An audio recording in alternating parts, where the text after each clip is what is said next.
اہدنا الصراط المستقیم صراط الذین انعمت علیہم غیر المغضوب علیہم ولا الضالین، کہ اے اللہ ہمیں سیدھے راستے کی ہدایت عطا فرما، ان لوگوں کے راستے کی جن پر تو نے انعام کیا ہے، نہ کہ ان لوگوں کے راستے کی جن پر غضب نازل ہوا ہے، اور نہ ان کے راستے کی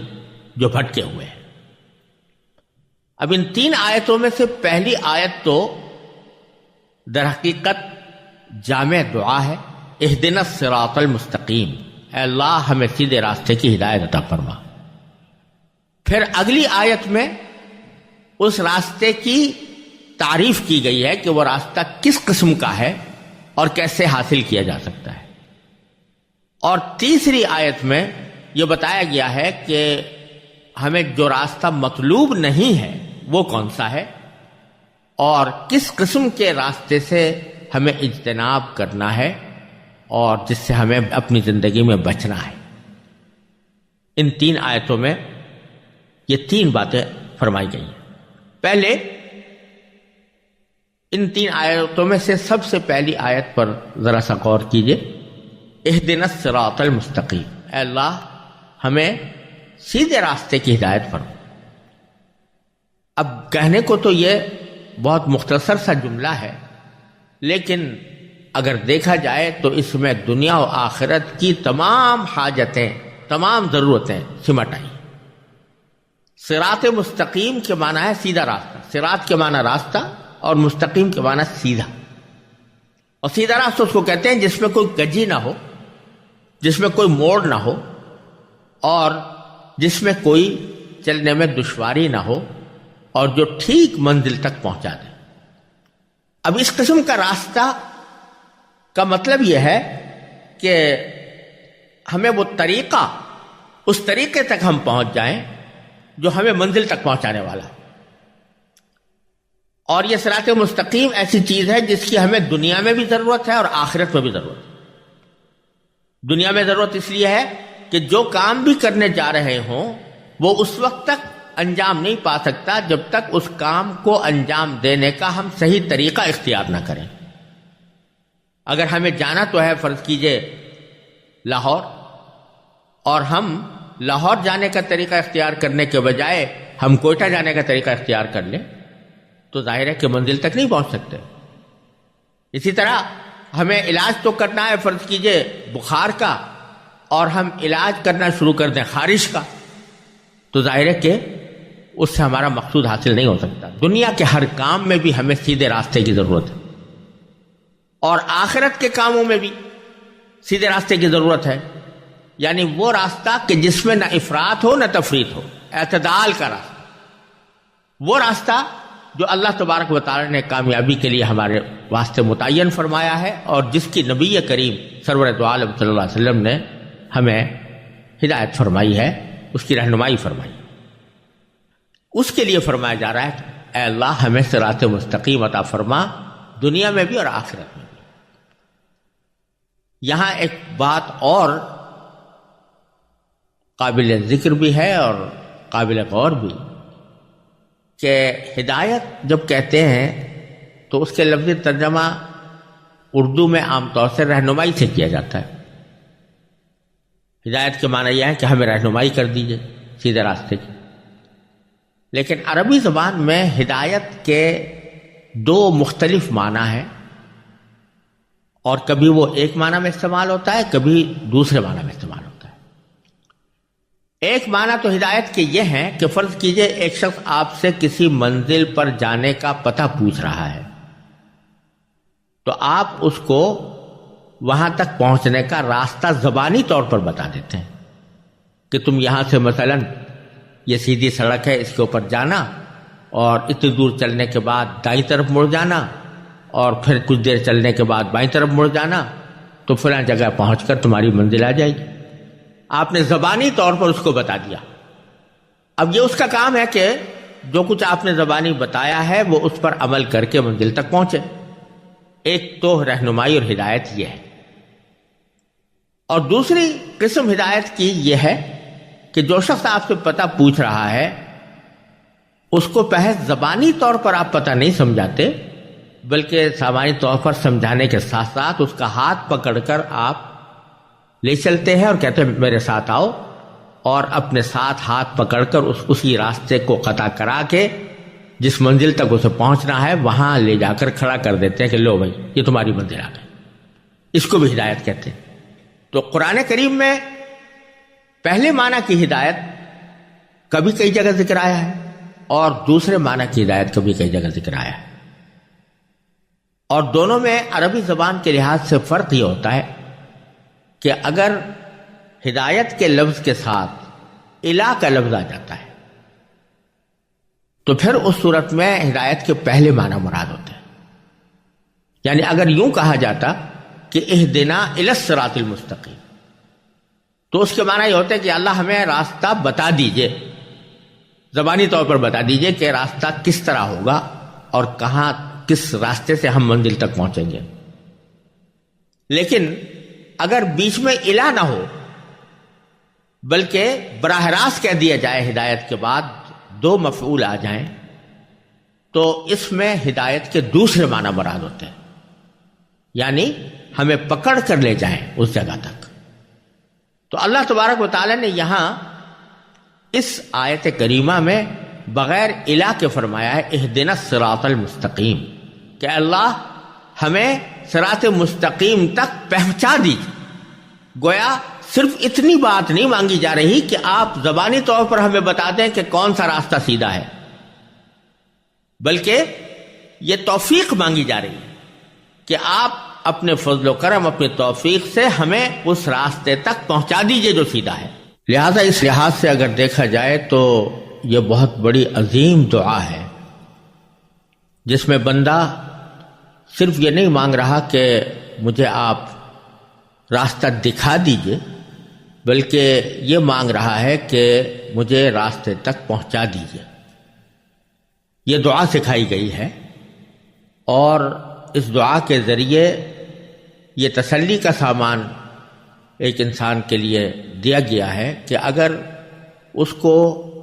صحیح راستے پر چلنے میں دشواری معلوم ہو رہی ہے تو وہ اس دشواری کو دور کرنے کے لیے اللہ تبارک و تعالی ہی سے رجوع کر کے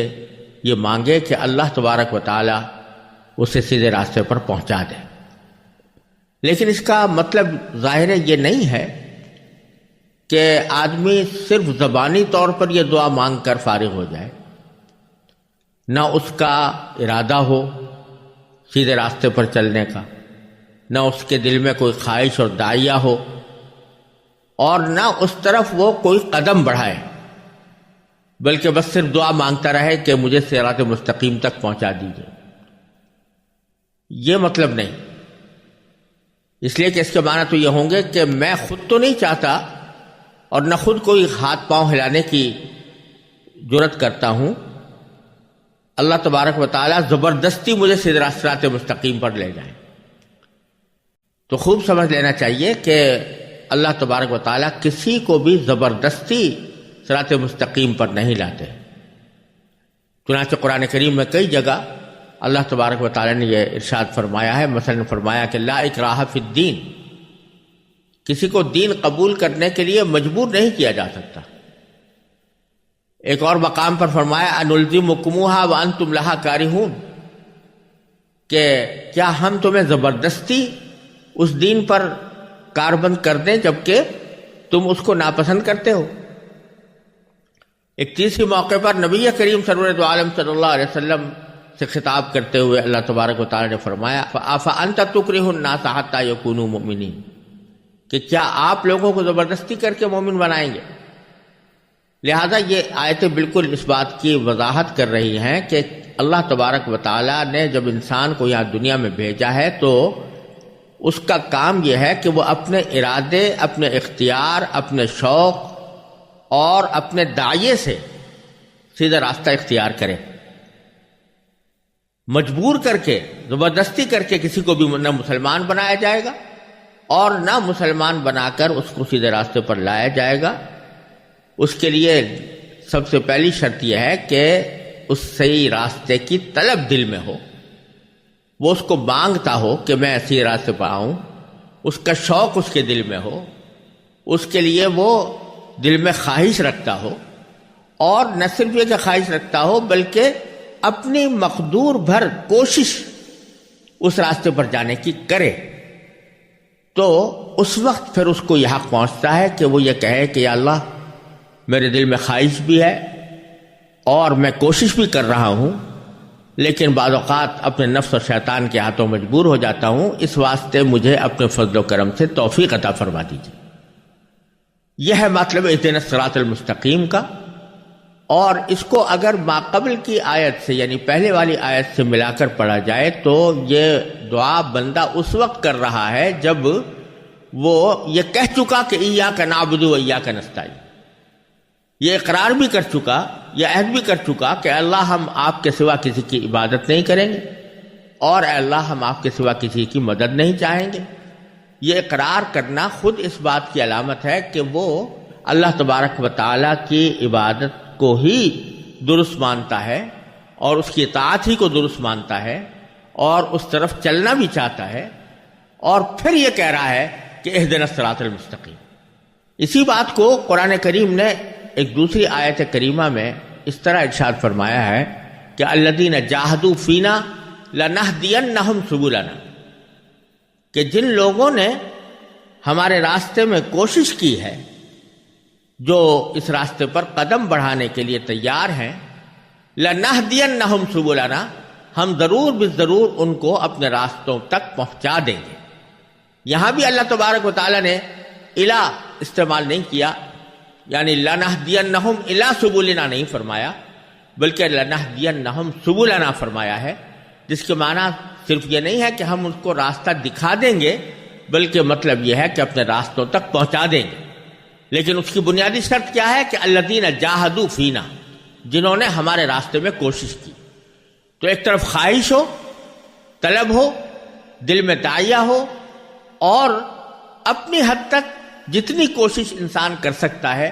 وہ کوشش کر لے، اور پھر اللہ تبارک و تعالیٰ سے مانگے کہ اللہ مجھے صراط مستقیم تک پہنچا دیجئے۔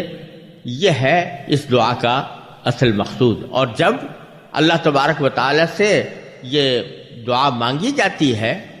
اس کے تقاضے پورا کر کے مانگی جاتی ہے، اور دل سے مانگی جاتی ہے، اور کوشش کر کے مانگی جاتی ہے، تو پھر اللہ تبارک و تعالیٰ کی سنت یہی ہے کہ انسان کو وہ صراط مستقیم کی ہدایت عطا فرما دیتے ہیں۔ اس بات کی طرف ایک لطیف اشارہ اگلی دو آیتوں میں، کیونکہ جہاں صراط مستقیم کا ذکر اللہ تبارک و تعالیٰ نے اس آیت میں فرمایا، تو اگلی دو آیتوں میں اس صراط مستقیم کی تفسیر بیان فرمائی ہے کہ صراط مستقیم کیا ہے، اور انسان کو متوجہ کیا ہے کہ وہ کس طرح پہچان سکتا ہے کہ کون سا راستہ سیدھا ہے، اور کس طرح وہ اس کی طرف اپنی کوشش شروع کر سکتا ہے۔ تو ان دو آیتوں میں صراط مستقیم کا مطلب اللہ تعالیٰ نے بیان فرمایا ہے، اور صراط مستقیم کی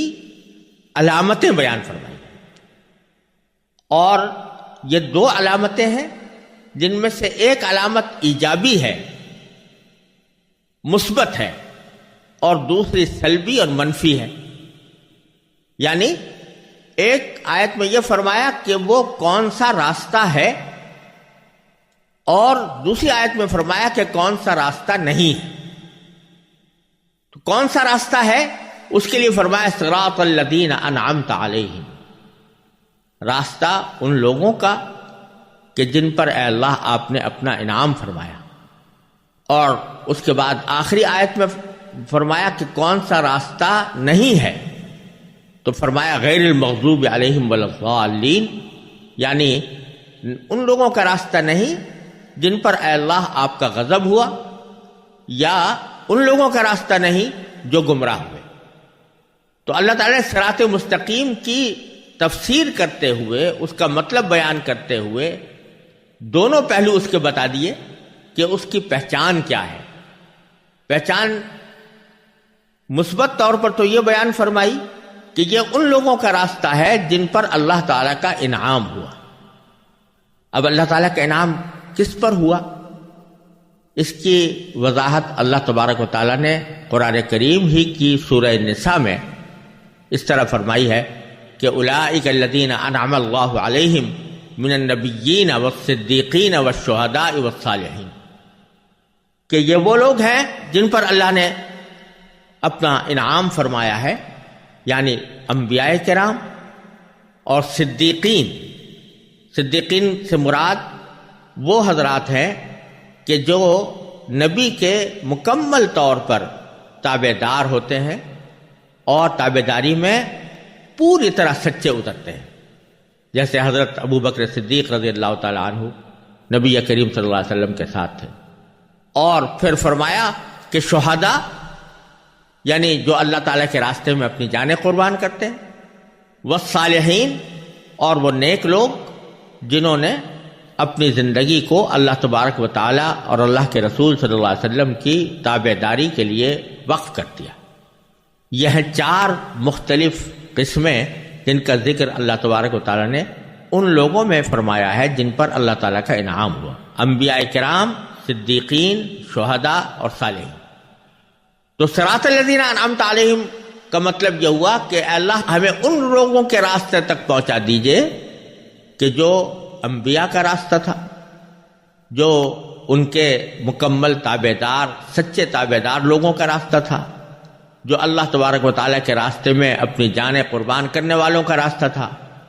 اور جو ان لوگوں کا راستہ تھا جنہوں نے صلاح و فلاح کی زندگی گزاری ہے، یعنی اللہ تبارک و تعالیٰ کے احکام کی مکمل تابع داری کے ساتھ زندگی گزاری۔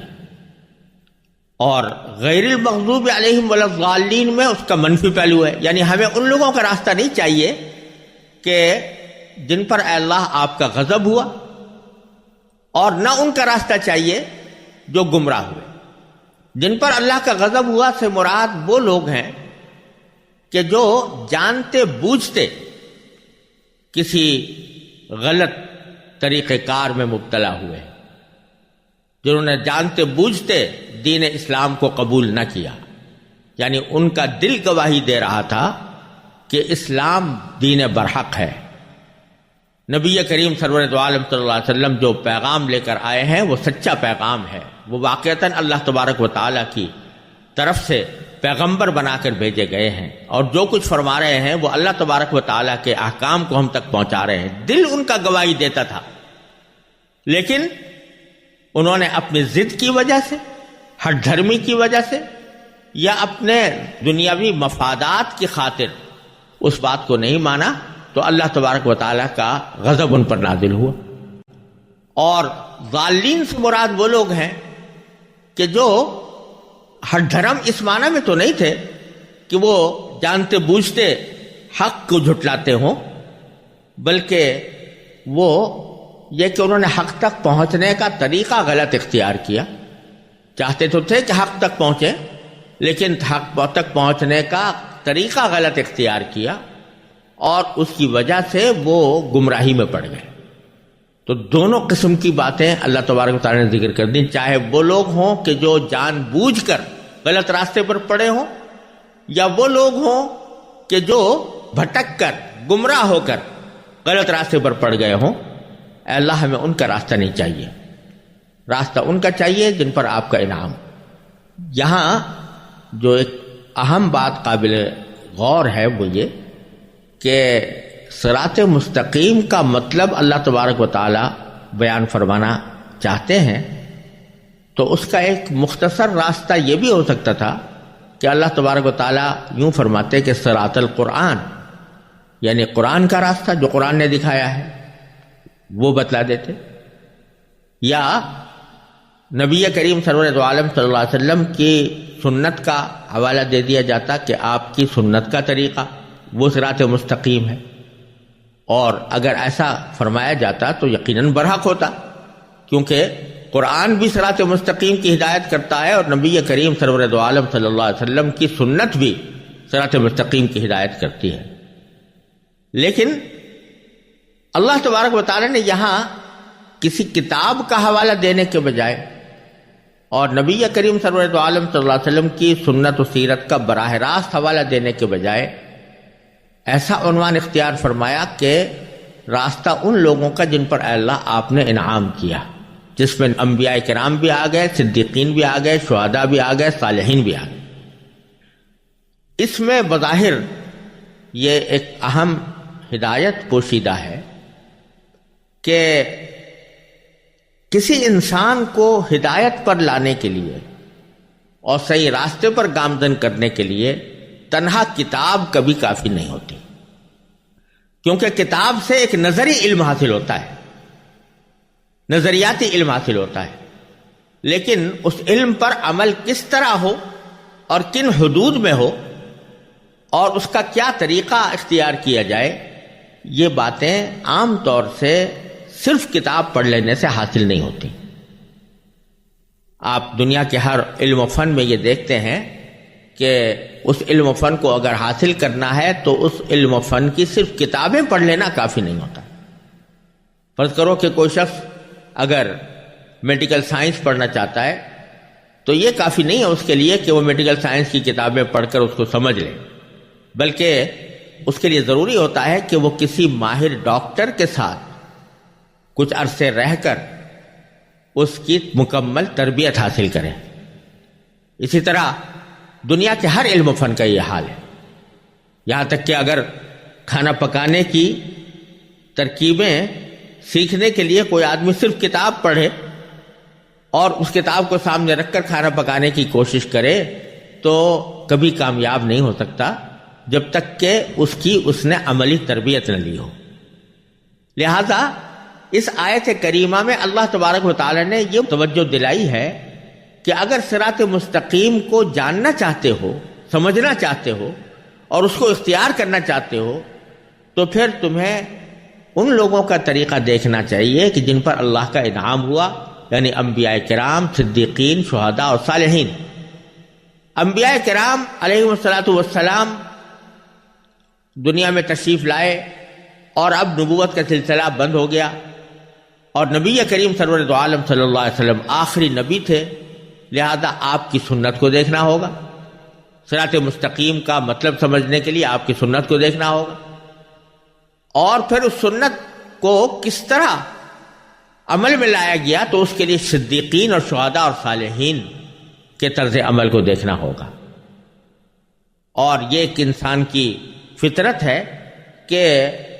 اس کی تربیت میں صحبت کو بڑا دخل ہوتا ہے، اور صحبت کے ذریعے ہی انسان کی عملی اور اخلاقی تربیت انجام پاتی ہے، جیسا کہ حضرات صحابہ کرام نے نبی کریم صلی اللہ علیہ وسلم کی صحبت میں رہ کر تربیت حاصل کی، اس کے نتیجے میں وہ صحابی کہلائے، اور پھر یہی سلسلہ آگے بھی چلا۔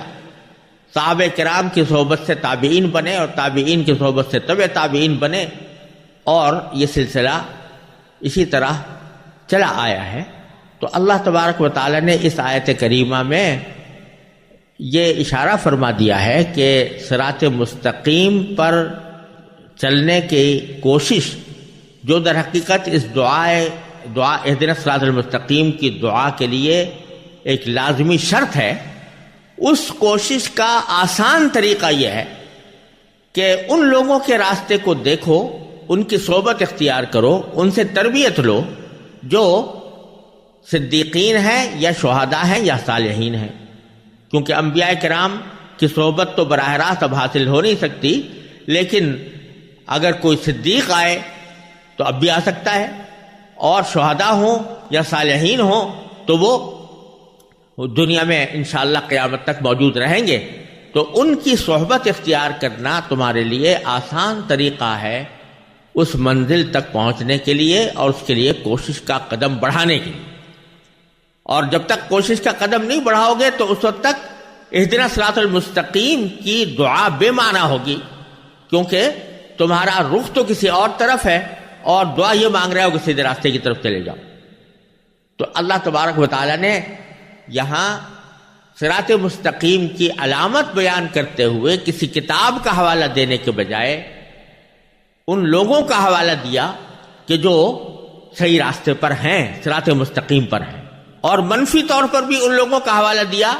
جو صراط مستقیم پر نہیں ہے۔ اسی لیے بزرگوں نے فرمایا ہے کہ اللہ تبارک و تعالیٰ نے انسانوں کی ہدایت کے لیے 2 سلسلے ایک ساتھ جاری فرمائے ہیں، ایک کتاب اللہ کا اور ایک رجال اللہ کا۔ یعنی ایک تو کتاب نازل فرمائی تاکہ لوگوں کو ہدایت کا راستہ دکھائے، لیکن اس کتاب پر عمل کرنے کا سلیقہ اور اس کا طریقہ یہ محض کتاب پڑھ لینے سے حاصل نہیں ہو سکتا تھا، اس لیے اللہ تبارک و تعالیٰ نے دوسرا سلسلہ رجال اللہ کا جاری فرمایا، جس میں انبیاء، صدیقین، شہداء اور صالحین چاروں قسمیں آتی ہیں۔ یہی وجہ ہے کہ اللہ تبارک و تعالیٰ نے کوئی کتاب بغیر پیغمبر کے نہیں بھیجی۔ ایسی مثالیں ہیں کہ پیغمبر آئے اور کوئی نئی کتاب ان پر نہیں اتاری گئی، لیکن ایسی کوئی مثال نہیں ہے کہ جس میں صرف کتاب بھیجی گئی ہو اور پیغمبر ساتھ نہ بھیجا گیا ہو۔ اور مقصد اس کا یہ تھا کہ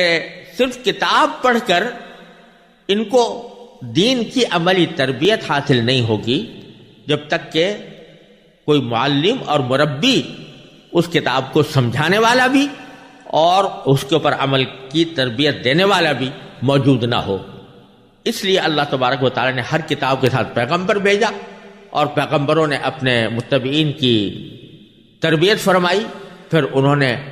اپنے بعد آنے والوں کی تربیت فرمائی۔ اور اسی طرف قرآن کریم نے ایک دوسری آیت میں بھی اشارہ فرمایا کہ وَاتَّبِعْ سَبِيلَ مَنْ أَنَابَ إِلَيَّ،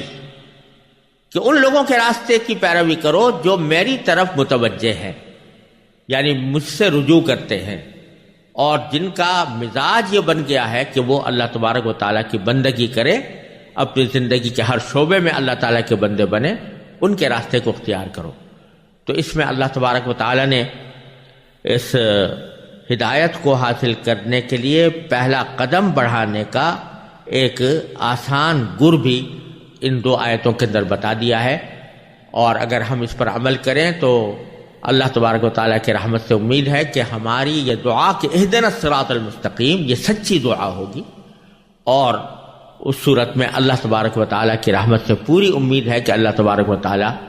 ہماری یہ دعا قبول فرمائیں گے۔